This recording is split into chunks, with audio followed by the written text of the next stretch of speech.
اج سکھ متراں دی ودھیری الحمدللہ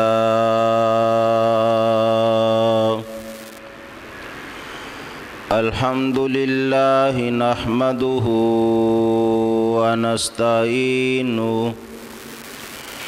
ونستعینہ ونستغفرہ ونؤمن بہ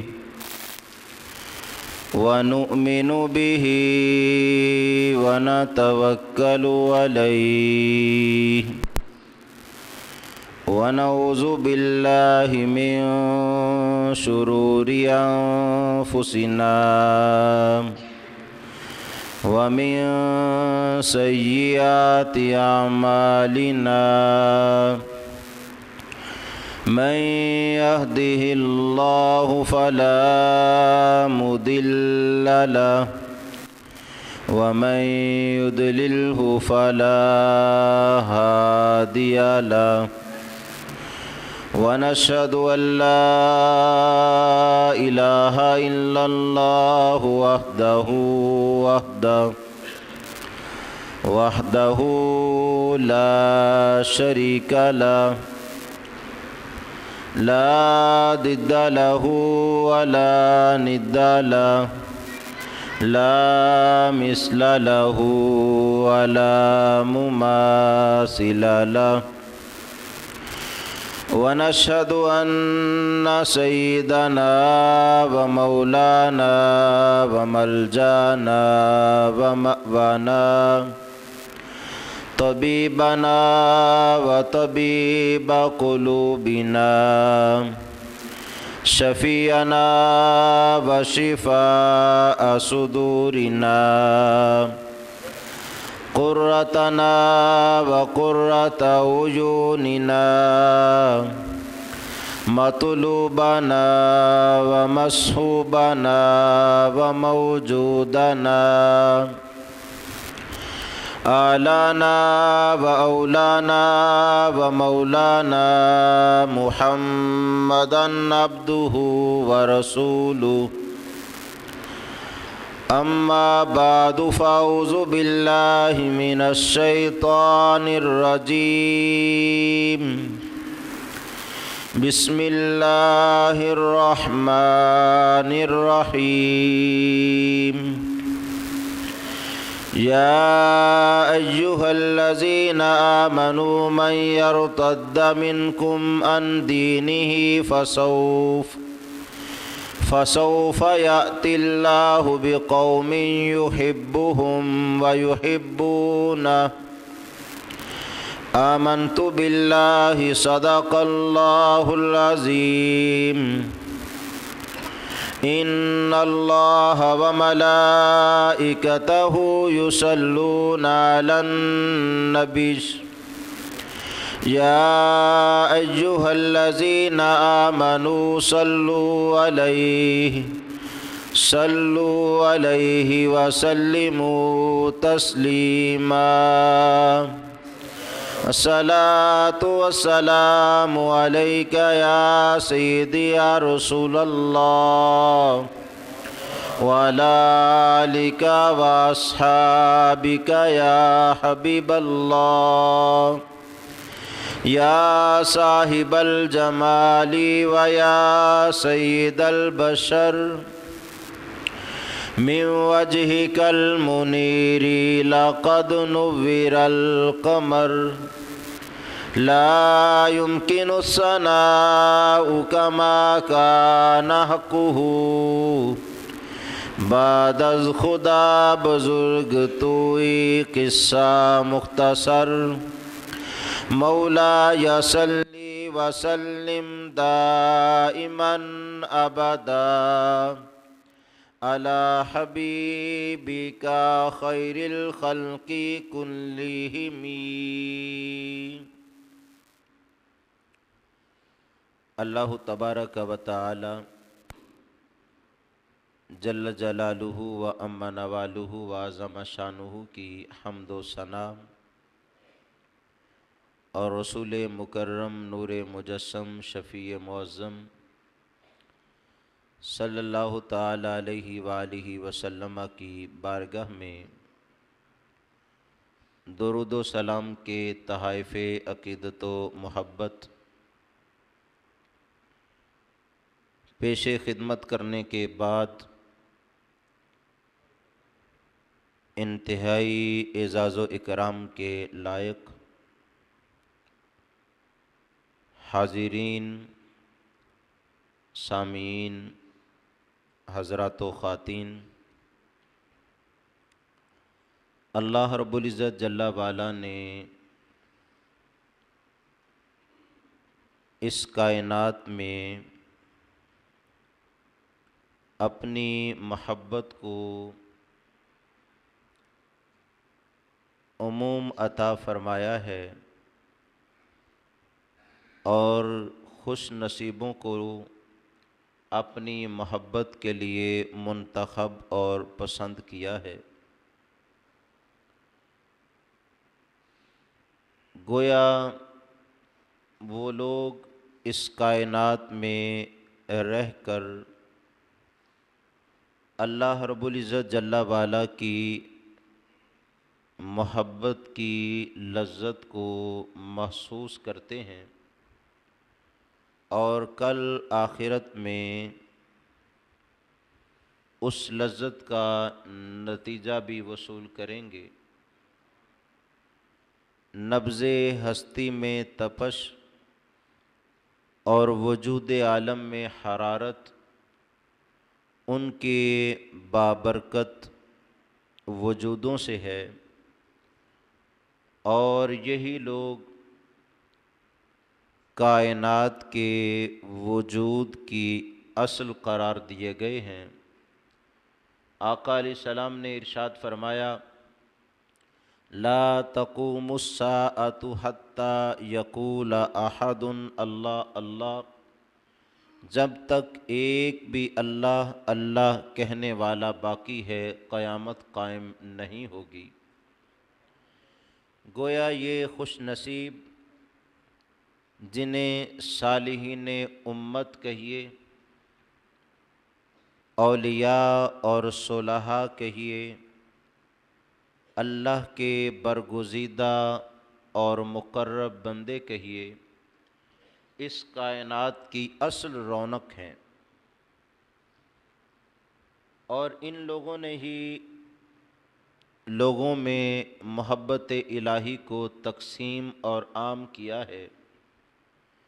اور زمانے کی ہزاروں آلائشوں سے اپنے آپ کو محفوظ کر کے اللہ کی ذات کے ساتھ تعلق مضبوط اور مستحکم کیا ہے، اور لوگوں کو بھی آلائش دنیا سے محفوظ کر کے فکر آخرت کی طرف منتقل کیا ہے، اور یہ فرش نشین اور عرش خیال لوگ گویا انسانیت کے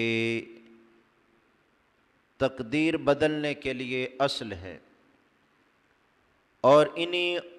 اولیاء نے، صلحاء نے، اللہ کے برگزیدہ بندوں نے لوگوں کے دلوں کو محبت الہی اور الفت رسول کے ساتھ معمور کیا ہے۔ اللہ رب العزت جل وعلا قرآن میں ارشاد فرماتا ہے، یا ایھا الذین آمنوا من یرتد منکم عن دینہ، اے ایمان والو، تم میں سے کوئی اپنے دین سے پھر جائے تو وہ یہ خیال نہ کرے کہ دین اس کا محتاج تھا یا ہے، کہ وہ پھر جائے گا تو دین باقی نہیں رہے گا۔ فَسَوْفَ يَأْتِ اللَّهُ بِقَوْمٍ يُحِبُّهُمْ وَيُحِبُّونَهُ، پس اللہ ایسی قوم کو لے آئے گا جس قوم سے اللہ تعالیٰ محبت کرتا ہوگا اور وہ قوم اللہ تعالیٰ سے محبت کرتی ہوگی۔ گویا ان لوگوں کی محبتوں کا مرکز و محور نہ تو خونی رشتے ہوتے ہیں، نہ ذاتی تعلقات ہوتے ہیں، نہ جاہ و حشمت کا حصول ہوتا ہے، نہ قوت و طاقت کا پانا ہوتا ہے، بلکہ ان کا مقصود فقط اللہ کو راضی کرنا ہوتا ہے، اور جن کا تعلق اتنا خالص ہو جاتا ہے اللہ انہیں اپنی رضا تو عطا فرماتا ہی فرماتا ہے، ان کے ہم نشین اور ہم مجلس اور ہم صحبت ہونے والوں کو بھی اللہ اپنی محبت کی سوغات سے مالا مال فرما دیتا ہے۔ گرامیہ قدر، ماہ صفر المظفر میں عمومی طور پر بڑے بڑے اولیاء اور صلحاء کے آراس مبارکہ ہوتے ہیں، اور لوگوں کے اندر ان کی تعلیمات کو اجاگر کیا جاتا ہے، اور محبت کا اصل پیغام جو انہوں نے پہنچایا تھا اس کو عام کیا جاتا ہے۔ سو اس مناسبت سے آج ایسے اہل محبت کا تذکرہ اور ان سے محبت کرنے کا جو اجر ہے اس کو ہم عرض کریں گے۔ رسول مکرم نور مجسم شفیع معظم صلی اللہ علیہ وسلم نے دوستی کو، خلت کو اور تعلق کو بڑا اہم گردانا ہے۔ ارشاد فرمایا ہے کہ المرء علی دین خلیلہ، فرمایا آدمی اپنے دوست کے دین پر ہوتا ہے۔ فَلْيَنْظُرْ أَحَدُكُمْ مَنْ يُخَالِلْ، فرمایا جو دوستی قائم کرنے لگے تو دیکھ لے کس کو دوست بنانے لگا ہے، کیا اس کی دوستی اسے جنت کی طرف لے جائے گی یا جہنم میں دھکیل دے گی؟ اس کی دوستی اسے اللہ کی محبت سکھائے گی یا زر پرستی سکھائے گی؟ وہ اسے نیکی کی طرف راغب کرے گا یا برائی کی دلدل میں پھنسا دے گا؟ آقا علیہ السلام نے فرمایا دوستی کو معمولی نہ جانو، فَلْيَنْظُرْ أَحَدُكُمْ مَنْ يُخَالِلْ، دوستی قائم کرتے ہوئے خیال کرو، لحاظ کرو، نظر و فکر کرو، غور و فکر سے کام لو کہ کس کو دوست بنا رہے ہو۔ حدیث شریف میں آتا ہے، صحابہ کہتے ہیں ہم بیٹھے ہوئے تھے، اتنے میں ایک صحابی سامنے سے گزرا، ہماری مجلس میں ایک صاحب نے آقا علیہ السلام سے عرض کی، یا رسول اللہ علیہ وسلم یہ وہ شخص ہے جس سے میں اللہ کی خاطر محبت کرتا ہوں، حضور مجھے یہ بڑا اچھا لگتا ہے، اور اچھا لگنے کا مطلب بتایا اللہ کی خاطر، یعنی یہ نیک ہے، پرہیزگار ہے، متقی ہے، اس وجہ سے میں اس سے محبت کرتا ہوں۔ آقا علیہ السلام نے پوچھا اعلمتہ، تو جو اس سے محبت کرتا ہے اللہ کی خاطر اسے اطلاع بھی دی ہے کہ میں تجھ سے اللہ کی خاطر محبت کرتا ہوں؟ عرض کیا رسول خدا میں نے اطلاع نہیں دی۔ آقا علیہ السلام نے فرمایا اٹھو جاؤ فَأَخْبِرْهُ أَنَّكَ، فرمایا تم جا کے اسے خبر دو کہ أَنَّكَ تُحِبُّهُ لِلَّهِ، کہ تم اس سے اللہ کی خاطر محبت کرتے ہو۔ جب آقا علیہ السلام کا فرمان ہوا وہ صاحب مجلس سے اٹھے اور جا کے اس سے کہا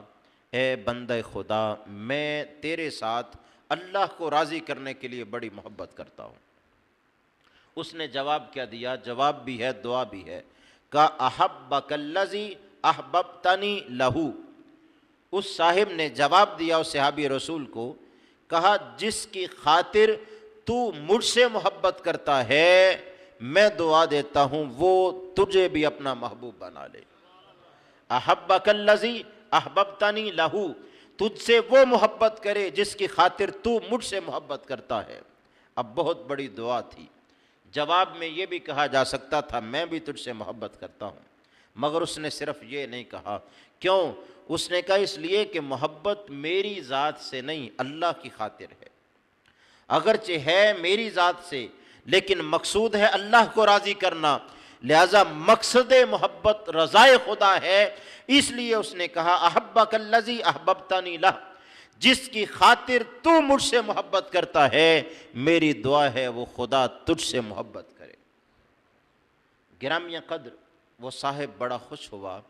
کہ میرے محبوب نے جس سے میں محبت کرتا ہوں اتنی بڑی مجھے دعا دی کہ جا خدا تجھ سے محبت کرے۔ اس کا مفہوم یہی ہے اللہ تجھ سے بھی محبت کرے،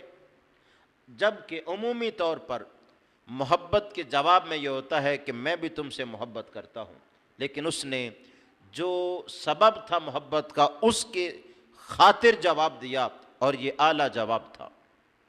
آقا علیہ السلام کی بارگاہ میں واپس آئے، اور اس مخبر صادق میں وحی کی ترجمان زبان سے پوچھا بتاؤ تم نے اسے خبر دی؟ تو اس نے کیا جواب دیا؟ اس نے جواب بتایا، آقا علیہ السلام نے فرمایا اب میں بھی تجھے ایک خبر دینے لگا ہوں، ایک دعا تو وہ ہے جو تیرے محبوب اور ممدوح نے تجھے دی، اور ایک دعا وہ ہے جو میں خدا کا رسول اور محبوب تجھے دعا دینے لگا ہوں۔ اور وہ دعا کیا ہے؟ آقا علیہ السلام نے خبر دی، فرمایا انت مع من احببت، فرمایا میں رسول خدا ہو کے تجھے خبر دیتا ہوں، انت مع من احببت ولک ما احتسبت، فرمایا جا جس سے تو محبت کرتا ہے خوش ہو جا، قیامت کے دن تجھے اسی کا ساتھ میسر آئے گا۔ گرامی قدر، کتنی بڑی دعا، کتنی بڑی بشارت، اور پھر رسول کریم صلی اللہ علیہ وسلم کی زبان سے۔ اور آقا علیہ السلام نے اپنے اصحاب کو یہ محبت الہی کا ماحول پیدا کرنے کے لیے بہت کچھ عطا فرمایا، بڑے نسخے ہیں۔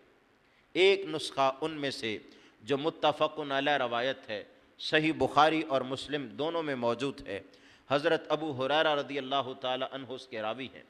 آقا علیہ السلام نے بیان کرتے ہوئے صحابہ سے کہا اور ہمیں تعلیم دی، فرمایا ایاکم والظن، فرمایا بدگمانی سے بچو۔ بدگمانی کیا ہے؟ اپنے ذہن میں کسی کے برا ہونے کا خیال پیدا کرنا اور اس خیال پر نتیجہ نکال لینا کہ یہ واقعہ ہی برا ہے۔ اور ہمارے معاشرہ میں بدگمانی بہت زیادہ ہے، اگرچہ اس بیماری کا زیادہ تعلق عورتوں کے ساتھ ہے، لیکن مرد بھی اس سے محفوظ نہیں ہے۔ ایک صاحب کسی شخص کا کئی سال ورک پارٹنر ہو، خلیط ہو، شریک کار ہو، اور کوئی دوسرا اسے آ کے کہے اس شخص میں فلاں برائی ہے، اس نے اسے سال ہا سال دیکھا اور اس میں اپنے تئیں اس نے کوئی برائی نہیں دیکھی، اس کا لین دین اچھا تھا، معاشرت اچھی تھی، میل جول اچھا تھا، کلام میں صداقت اور سچائی کو لازم پکڑتا تھا، کوئی برائی نہیں دیکھی، بس کئی سالوں کے بعد کسی نے آ کے کہا اس میں یہ برائی ہے، تو ذہن میں خیال پیدا ہوا ہوگی تو تبھی اس نے کہا ہے، پھر یقین کر لیا کہ یقیناً یہ برا ہے، اور دل ہی میں اس کے خلاف نفرت پالنے لگا، یہ بدگمانی ہے۔ چاہیے یہ کہ جب اس نے کہا نا اس میں یہ برائی ہے، وہ کہے نہیں کئی سال سے میں اسے جانتا ہوں، اس میں یہ بھی اچھائی ہے، یہ بھی اچھائی ہے، یہ بھی اچھائی ہے، جن چیزوں کو خود سے جانتا ہے بیان کرے، کہ تو جھوٹ بول رہا ہے، میں نے زندگی میں سیاسی برائی میں ملوث نہیں دیکھا، میں اس کے نیک ہونے کی گواہی دیتا ہوں، اچھے ہونے کی گواہی دیتا ہوں، اور اس کے جو صفات ہیں اسے بیان کرے۔ لیکن کتنے عجب لوگ ہیں ہم، آنکھوں دیکھی اچھائیاں بھول جاتے ہیں اور کانوں سنی برائی قبول کر لیتے ہیں، اور یہ تو حرام ہے، اگرچہ ہو بھی تو بیان کرنے والے کو گناہ ہے اس کا کہ وہ غیبت ہے، اور نہ ہو تو بہتان ہے۔ تو ایسا آدمی جو کسی کی خبر کسی کے کان میں دے اور اسے اپنی ذمہ داری اور ڈیوٹی سمجھے اس نے دوزخ کا کھاتا دنیا میں ہی کھول رکھا ہے، اسے پرہیز کرنی چاہیے کہ ایسی کو غیبت کرے، بہتان بازی کرے، اور جو اس کا اثر لے لے کہ اسے جانتا ہے خود سے، لیکن پھر بھی کسی کی سنی پر اس کے خلاف ذہنی طور پر تیار ہو جائے، وہ بدگمانی لینے والا ہے۔ آقا علیہ السلام نے فرمایا بدگمانی سے بچو، اور یہ بہت بڑی بلا ہے۔ آگے ارشاد فرمایا فَإِنَّ الظَّنَّ أَكْذَبُ الْحَدِيثِ، فرمایا انسان جتنی باتیں کرتا ہے سب سے زیادہ جھوٹی بات یہ بدگمانی لینا ہے۔ فرمایا یہ کوئی معمولی گناہ نہیں، یہ کوئی عام جرم نہیں ہے کہ لوگ لذت کے حصول کے لیے ایک دوسرے کی خامیاں بیان کرتے رہتے ہیں۔ پھر آقا علیہ السلام نے 6 برائیوں سے آگے منع فرمایا اس حدیث میں، ذرا ان پر توجہ کریں۔ فرمایا وَلَا تَحَسَّسُوا وَلَا تَجَسَّسُوا وَلَا تَنَاجَشُوا وَلَا تَحَاسَدُوا، اور پھر آگے آقا علیہ السلام نے فرمایا وَلَا تَبَاغَضُوا، اور پھر آقا علیہ السلام نے فرمایا وَلَا تَدَابَرُوا۔ ارشاد فرمایا نہ تو ایک دوسرے کی برائی سننے کے لیے تیار رہو، عیب جوئی نہ کرو، ایک بندہ طاق میں رہے کہ اس کی کوئی برائی مجھے مل جائے تو یہ گناہ ہے۔ کسی غیر ملک یعنی مسلمان ملک ہے کسی کافر ملک کی جاسوسی کی ضرورت ہے وہ کرے، اپنے کسی دوست، کسی ساتھی، کسی رشتہ دار کی جاسوسی کرنا یہ حرام ہے۔ اور اگر کوئی جاسوسی میں رہے، طاق میں رہے، مجھے اس کی کوئی برائی مل جائے تو یہ تلاش حرام ہے۔ جب تک اس کام میں پڑا رہے گا تب تک وہ حرام کام میں مبتلا رہے گا۔ اور پھر فرمایا وَلَا تَحَسَّسُوا اور وَلَا تَجَسَّسُوا، دونوں چیزوں سے روکا۔ فرمایا برائی سننے کے لیے بھی تیار نہ رہو کہ کوئی شخص آ کے مجھے اس کی برائی بتائے، بڑے کان در کے توجہ سے سنا جائے اور کیا ہے اور کیا ہے، تو یہ بھی حرام ہے، اس سے بھی بچا جائے۔ اب دیکھیے جب کوئی شخص حرام میں ہی مبتلا رہے گا اور زندگی بھر لوگوں کی برائیاں تلاش کرتے اور بیان کرتے ہوئے زندگی گزار دے گا، بتائیے اس نے کیا حاصل کیا؟ اور لوگوں کے درمیان بغض پیدا کر کے، لڑائی اور فساد پیدا کر کے اس نے لوگوں کو نہیں لڑایا، اس نے اپنے آپ سے اللہ اور اس کے رسول کی رحمت کو بھی دور کر دیا ہے۔ پھر آقا علیہ الصلوۃ والسلام نے فرمایا وَلَا تَنَاجَشُوا، فرمایا تناجش نہ کرو، کسی کو دھوکہ نہ دو، کسی کے پیغام کے اوپر دوسرا پیغام نہ بھیجو، بولی نہ بڑھاؤ اس لیے کہ میں حاصل کر لوں۔ جو بات کر رہا ہے اس کی بات کو پہلے مکمل ہونے دو، ہو جائے تو فابہا، نہ ہو تو پھر بات کرو۔ فرمایا دھوکہ نہ کسی کو دو۔ پھر فرمایا وَلَا تَحَاسَدُوا، حسد نہ کرو۔ حسد کا مطلب ہوتا ہے زوال نعمت۔ کسی کو اولاد مل گئی تو دعا کرنا یا اللہ اس کا بچہ مر جائے، یہ حسد ہے۔ کسی کو مال و دولت ملا، اچھا کاروبار ملا تو مخالفت کرتے رہے، کہتے رہے اس کی دکان پر نہ جاؤ، اس کی نعمت زائل ہو جائے۔ کسی کو جو نعمت ملی ہو اس نعمت کے زوال کی خواہش پیدا کرنا کہ اللہ نے اسے یہ دیا ہے اب اللہ اس سے چھین لے، اس کو حسد کہتے ہیں۔ اپنے دل میں حسد نہ پالو، دل کو کینے سے پاک کیا جائے اور کسی کے لیے محبت رکھی جائے۔ غبط جائز ہے، یعنی غبطہ، رش کرنا کہ اللہ تو نے اسے اولاد دی ہے مجھے بھی اولاد دے، اے اللہ تو نے اسے عزت دی ہے مجھے بھی دے، یہ جائز ہے۔ یہ نہیں جائز ہے اللہ جو تو نے اسے مقام دیا ہے یہ اس سے چھین لے۔ یہ خواہش دل میں پیدا ہو جانا اور بندہ پھر اس آرزو کو پالتا رہے حتیٰ کہ جب اسے اس کے مطابق جواب مل جائے خوش ہو جائے، یہ حسد ہے۔ آقا علیہ السلام نے فرمایا لا تحاسدوا، حسد نہ پالو۔ پھر فرمایا ولا تباغضوا، فرمایا بغض نہ رکھو، کینہ نہ رکھو، کسی کا بغض اپنے سینے میں مت پالو۔ پھر فرمایا ولا تدابروا، ایک دوسرے سے چہرہ نہ پھیر لو، ناراضگی نہ اختیار کرو۔ جاتے ہوئے سامنے آئے ادھر والا چہرہ ادھر کر رہا ہے دوسرا ادھر کر رہا ہے، ایک دوسرے کو پشت نہ دکھاؤ، ایک دوسرے کو ناکام کرنے کی کوشش نہ کرو۔ جب یہ 6 چیزوں سے منع فرما دیا نا، لا تحسسوا ولا تجسسوا، فرمایا نہ تو عیب جوئی کرو نہ عیب کی سماعت کے لیے تیار رہو، اپنے آپ کو بچاؤ ان چیزوں سے جو تمہیں برائی میں مبتلا کرتی ہیں، جس سے اللہ اور اس کا رسول ناراض ہوتا ہے۔ کسی شخص کو اس سے راضی ہونا بھی ہو تو تمہیں کیا فائدہ، تم اللہ اور اس کے رسول کو ناراض نہ کر لو، بچو اس چیز سے، اپنے احوال کو درست کرو۔ اور ہم عیب جوئی میں لگے رہتے ہیں، کان در کے بات سنتے ہیں، اس کی برائی ہے تو کیا ہے، کبھی کسی کی اچھائی پر توجہ نہیں دیتے اور برائی کو بڑی شوق سے سنتے ہیں، تو اللہ اور اس کے رسول کی ناراضگی اس سے حاصل ہوتی ہے۔ ہم اپنے احوال کو درست کریں۔ آقا علیہ السلام نے پھر ان 6 چیزوں کو سے روک کر کہا کونوا عباد اللہ اخوانا، گویا اب نتیجہ نکالا۔ فرمایا جب تم ان 6 برائیوں سے رک جاؤ گے تو نتیجہ یہ بنے گا اے ایمان والو تم سب اللہ کے بندے اور آپس میں بائی بائی بن جاؤ گے، تمہارے درمیان اخوت پیدا ہو جائے گی، شیطانیت سے محفوظ رہو گے اور اخوانیت تمہارے اندر پیدا ہوگی۔ فرمایا اللہ کے بندے بن جاؤ اور آپس میں محبتیں بانٹو۔ اور اولیاء صلحاء اسی پیغام کو عام کرتے تھے، لوگوں کسی کے خلاف کینہ دل میں نہ پالو، حسد نہ کرو، برائی کی تلاش میں نہ لگے رہو، اس سے روح گردانی نہ کرو، اسے دھوکہ نہ دو،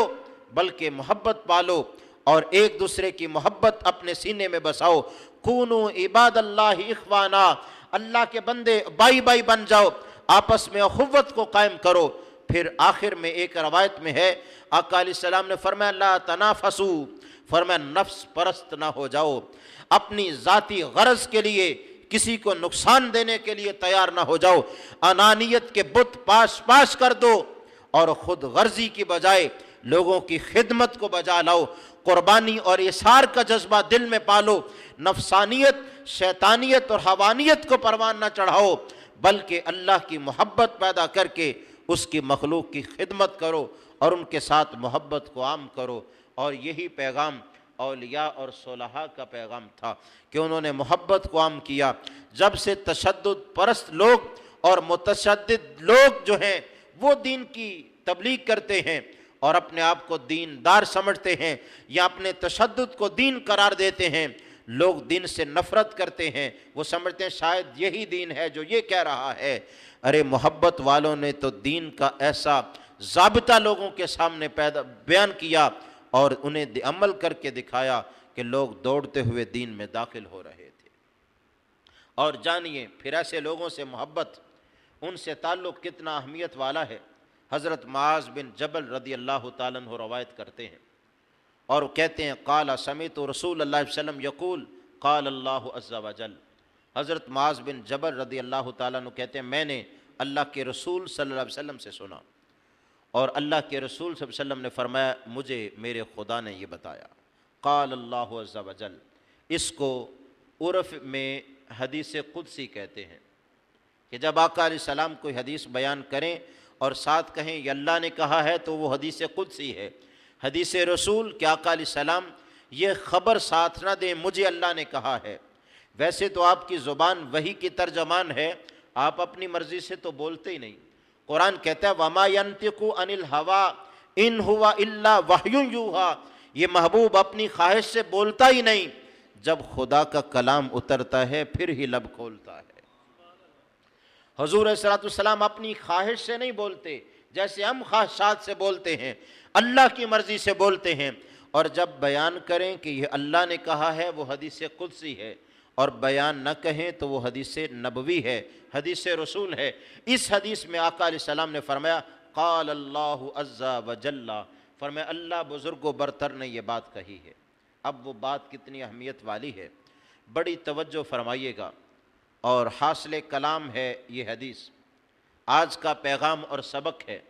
اور ہم اپنے تعلقات کا خوب جائزہ بھی لیں۔ کیا ہم نے بھی ایسے تعلقات جو اس حدیث میں بیان ہے کسی کے ساتھ قائم کیے؟ نہیں کیے تو ابھی غنیمت ہے وقت، ایسا تعلق کسی سے قائم کر لیا جائے، اور اگر کر لیا ہے تو مبارک ہو، اس کو مضبوط اور مستحکم کیا جائے۔ اس حدیث کے الفاظ پر ذرا توجہ کیجئے گا۔ آقا علیہ السلام کہتے ہیں رب العزت نے کہا واجبت محبتی للمتحابین فیّا والمتجالسین فیّا والمتزاورین فیّا والمتبازلین فیّا او کما قال۔ آقا علیہ السلام کہتے ہیں کہ اللہ تعالیٰ نے فرمایا مجھ پر واجب ہو گیا محبت کرنا 4 قسم کے لوگوں کے ساتھ۔ یاد رکھیے اللہ تعالیٰ پر کوئی چیز واجب نہیں ہوتی۔ واجب کا یہ معنی کہ اگر وہ نہ کرے تو کوئی پوچھے گا، ایسا نہیں ہوتا۔ اللہ ایسا الصمد ہے، بے نیاز ہے، اس پر کچھ واجب نہیں ہوتا۔ تو واجب کا یہاں معنی ہے، وہ کہتے ہیں میں نے اپنے ذمہ کرم پر لے لیا ہے، یعنی میری رحمت کا تقاضا یہ ہے میں ایسا کروں، اور وہ کیا کرے؟ فرمایا واجبت محبتی للمتحابین فیّا، فرمایا میری خاطر جو آپس میں محبت کریں ان لوگوں سے محبت کرنا میں نے اپنے ذمہ کرم پر لے لیا ہے۔ اب میری خاطر محبت کرنے کا کیا معنی ہے کہ وہ آپس میں جو محبت کر رہے ہیں خونی رشتے کی وجہ سے نہیں، خونی رشتے کی وجہ سے محبت ہونی چاہیے، لیکن یہ محبت تو تقاضۂ نفس ہے، یہ تو تقاضۂ طبیعت ہے، یہ طبی محبت ہوتی ہے، طبیعت کی وجہ سے ہوتی ہے۔ مجھے اپنا باپ اچھا لگتا ہے، آپ میں سے ہر کسی کو اپنا اپنا باپ اچھا لگتا ہے، کسی اور کو بطور باپ اپنا باپ اچھا لگتا ہے، یہ طبیعت کے تقاضے ہیں۔ یہ محبت بھی اچھی چیز ہے، اپنے والد کی محبت اللہ اور اس کے رسول کے بعد سب سے اہم محبت ہے، اس کو بھی قائم کیجئے۔ لیکن اس حدیث میں جو محبت بیان کی جا رہی ہے وہ محبت خونی رشتوں کی وجہ سے نہیں، وہ محبت مال و زر کے حصول کے لیے نہیں، اس محبت کا مقصد جاہ و حشمت کی تلاش نہیں، وہ محبت قوت و طاقت اور اقتدار کے حصول کے لیے نہیں، وہ محبت صرف اس لیے ہے کہ خدا راضی ہو جائے۔ اگر کسی سے ایسی محبت پال لی ہے کہ اس سے محبت صرف اس لیے کرتے ہیں کہ یہ اللہ والا ہے، یہ اللہ کا نیک بندہ ہے، اس کے ہاتھوں میں ہاتھ اس لیے دیے ہیں کہ یہ اللہ کی بندگی کرنے والا ہے، اس سے محبت اس لیے کی ہے یہ اللہ کا بندہ ہے، تو یہ محبت اتنی پر تاثیر ہے، اس محبت کی وجہ سے وہ محبت کرے یا وہ رخصت ہو چکا ہو، لیکن اس محبت کی تاثیر اتنی گہری ہے، جو ایسی محبت کو اپنے دل میں پا لیتا ہے اللہ تعالیٰ خود اس بندے کو اپنا محبوب بنا لیتا ہے۔ گویا اسی حدیث کے موافق جو میں نے پہلے بیان کی کہ اس صحابی نے دوسرے صحابی کو جواب دیا، احبک الذی احببتنی لہ، جس کی خاطر تو مجھ سے محبت کرتا ہے وہ خدا تجھ سے بھی محبت کرے۔ گویا وہی دعا اس میں بیان ہے۔ آقا علیہ السلام کہتے ہیں رب نے مجھے یہ کہا ہے کہ محبوب اپنی امت کو یہ بتا دو کہ جو شخص اللہ کی خاطر کسی سے محبت کرے گا وہ محبت اتنی پر تاثیر ہوتی ہے، پر اثر ہوتی ہے، گہری اور مضبوط ہوتی ہے کہ اللہ اس بندے کو اپنے اس نیک بندے کا صرف محب ہی نہیں بناتا بلکہ اس بندے کو اللہ اپنا بھی محبوب بنا لیتا ہے۔ اور گرامی قدر دوسری بات فرمایا والمتجالسین فیہ، میری خاطر جو کسی کا ہم مجلس ہو، ہم نشین ہو، کسی کے پاس جا کے بیٹھ جائے، اس لیے بیٹھے کہ وہ اللہ کا نیک بندہ ہے، اس کے پاس بیٹھیں گے تو اللہ راضی ہوگا۔ اس کے پاس جانے کا مقصد اس سے مال کا حصول نہیں تھا، کوئی سوال پیش کر کے جواب لینا نہیں تھا، کسی درجے مرتبے اور ملازمت کو حاصل کرنا نہیں تھا، بس گیا ہے، کوئی بات نہیں کی، وہاں بیٹھا رہا اور بیٹھا بیٹھا رب کو راضی کرتا رہا، اے اللہ تیرا یہ بندہ ہے اس لیے اس کے پاس آ کے بیٹھا ہوں، اور چپکے سے اٹھ کے واپس آ گیا۔ اللہ کہتا ہے میری خاطر کسی کی مجلس میں بیٹھنے والا جو ہے میں اس بندے کو بھی اپنا محبوب بنا لیتا ہوں۔ فرمایا میرے بندوں کے ساتھ ہم مجلس ہونا، ہم نشیں ہونا مجھ خدا کو اتنا راضی کرتا ہے، میں کہتا ہوں میرے خاطر بیٹھا ہے، گویا اس نے میرے بندوں کی مجلس کیا اختیار کی، مجھے راضی کر دیا، اور جو میرے بندوں کا ہم مجلس ہو جائے رب العزت جل وعلا فرماتا ہے میں اس بندے کو اپنا محبوب بنا لیتا ہوں۔ تیسری بات فرمایا والمتزاورین فیہ، فرمایا وہ نکلا اور ذہن میں خیال آیا فلاں جگہ پر اللہ کا ایک نیک بندہ ہے، اس کی زیارت کے لیے چلا گیا اور جا کے اس کے چہرے کو تکتا رہا، اس کو دیکھتا رہا، کچھ پوچھا نہیں، کوئی غرض پیش نہیں کی، کوئی اور مقصد نہیں تھا، مقصد یہ تھا کہ اسے دیکھ کر خدا یاد آ جائے گا۔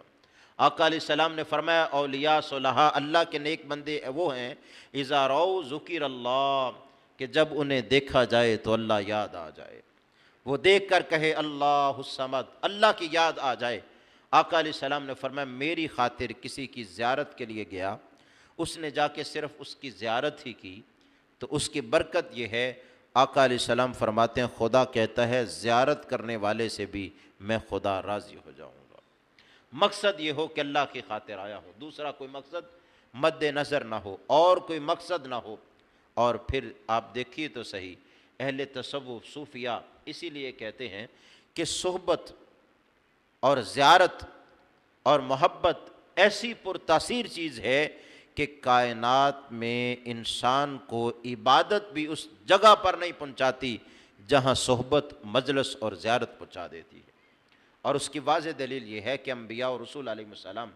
اس کائنات میں اللہ کے منتخب بندے ہیں اور ان جیسا رتبہ کسی اور کا نہیں ہو سکتا، یہ اللہ کے انتخاب کردہ ہیں، منتخب ہیں، اور اللہ کا انتخاب غلط نہیں ہو سکتا، اسی لیے یہ گناہ نہیں کرتے، ان سے خطا نہیں ہو سکتی، کیونکہ اللہ کا انتخاب غلط ہو نہیں سکتا۔ اس کے بعد کائنات کا سب سے بڑا درجہ صحابیت کا درجہ ہے، اور یاد رکھیے درجہ صحابیت کسی عبادت کی وجہ سے اور عبادت کی وجہ سے نہیں ملتا کہ نمازیں زیادہ ہوں، روزے زیادہ ہوں، حج زیادہ کیے ہوں، بلکہ درجہ صحابیت ملنے کا ایک ہی سبب ہے،